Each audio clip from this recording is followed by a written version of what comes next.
Hey everyone, welcome back for another deep dive with us. Yeah. So today, Always exciting. it is exciting. Today, we are doing something a little bit different. Ooh.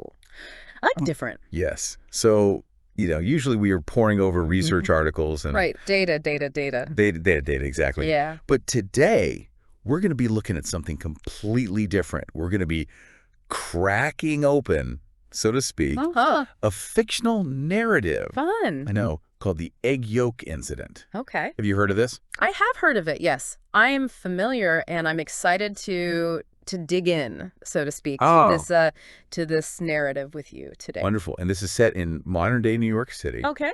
And the premise is, well, it's as strange as it sounds. All right. I'm intrigued. I'm ready. Lay it on me. Okay. So tell me what you find fascinating about this story, because I know you've read it. Yes. Well, one of the things that I find really fascinating about this story is how it uses fiction, right? So we're talking about a made-up story here to really explore real-life kind of vulnerabilities in the systems that we depend on. Yeah. And I think, that's something that we all kind of maybe take for granted. Absolutely. We think that things will always kind of work the way they're supposed to work. And this story really, really highlights how even like seemingly insignificant events can trigger just widespread chaos. Yes.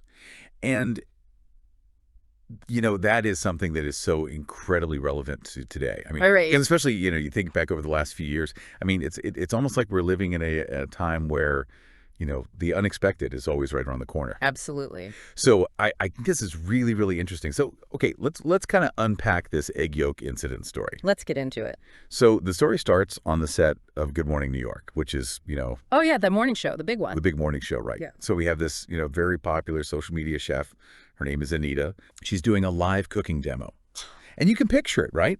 She's got her ingredients all laid out. She's got her cute little apron on. Yeah, totally. And suddenly, every egg she cracks has a ruptured yolk. Okay.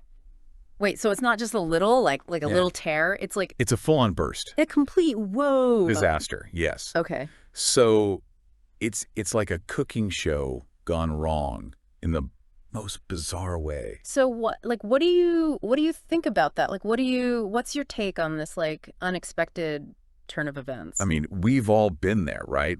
When you're trying to make breakfast, Yeah. you crack an egg and the yolk breaks and you're like, ugh. Come on. But in the story, it doesn't stop there. Oh, okay. So this incident, it goes viral, like as things do, right? Of course, yeah. And suddenly everyone's at home trying to crack eggs, and every single egg has a burst yolk. So it's not just her, it's like a It's everywhere. Yeah. It's like the author took this very relatable kitchen mishap and turned it into a global pandemic of broken yolks. Okay. I mean, I think that's a really interesting kind of way to get us thinking about like how we react to these kind of unexpected things that happen. What happens when something that we completely take for granted and rely on Yes. suddenly isn't there or isn't working the way it should. Exactly. And so Yeah. this is where I think the story gets really interesting, Mhm. because it's not just about bad eggs. Right. It's about, like you said, how society reacts to the unexpected. Mm-hmm. And so we see, social media explodes with hashtag eggpocalypse. No, of course. Right. News outlets, they're scrambling, trying to find answers. Everyone's got to, they got to have the scoop. They got to get the information out. Even governments are issuing statements, Oh, right? yeah, wow. Trying to kind of quell the panic. But you see this fictional example of mass hysteria Yeah. in action.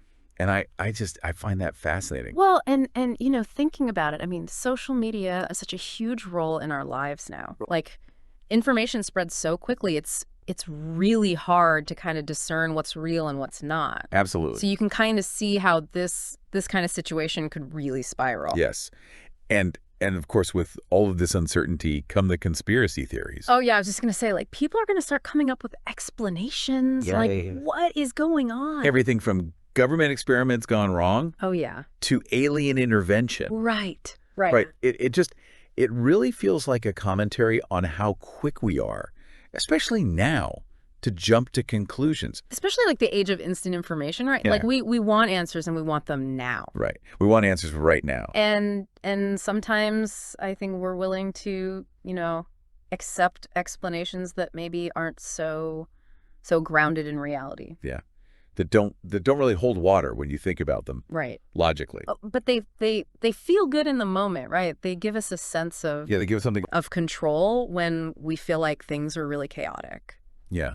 It's almost like a social experiment, right? Yeah. Playing out in the pages of this narrative. Yeah, for sure. It's really making a statement about us, about human nature.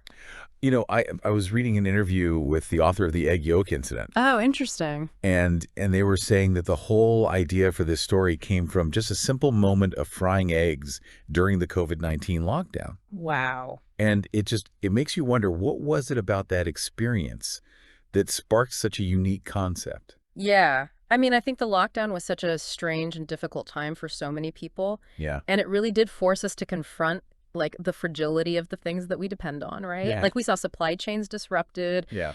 Our routines were completely upended. Everybody felt this kind of collective uncertainty. Yeah. And maybe the author saw some kind of parallel between that experience Yes. and this seemingly trivial act of cracking an egg, Like both can kind of become these points of vulnerability. Right. When the expected order of things is disrupted. And it's something that we don't even think about, right? Like cracking an egg is It's so mundane. it's a mundane, yeah. You don't even think about it. You don't even think about it. Yeah. And yet it's something that we rely on. And to your point, it's like this story is holding up a mirror to our own anxieties, I think. Absolutely. About the fragility of the world around us. And by using something as common as eggs, it makes that vulnerability all the more relatable, right? Totally. Like it could be anything, right? Yeah. But the fact that it's something that we're all so familiar with Right. really drives the point home. So I guess in a way, what the story's telling us is that chaos can emerge Yeah. from the most unexpected places. Like be ready for anything, basically. And it really makes you think, right? Like what other seemingly minor occurrences In our own lives, if they were just a little bit different, could have this huge cascading effect on society as a whole. Right. Like, What if your morning coffee suddenly was like unavailable? oh, Like what if you couldn't get it anymore? oh gosh. Or what if like the internet like just vanished? Oh. See, that's a scary thought. I know. I don't even want to think about that. It's true. It's true. But it's true, and it's kind of,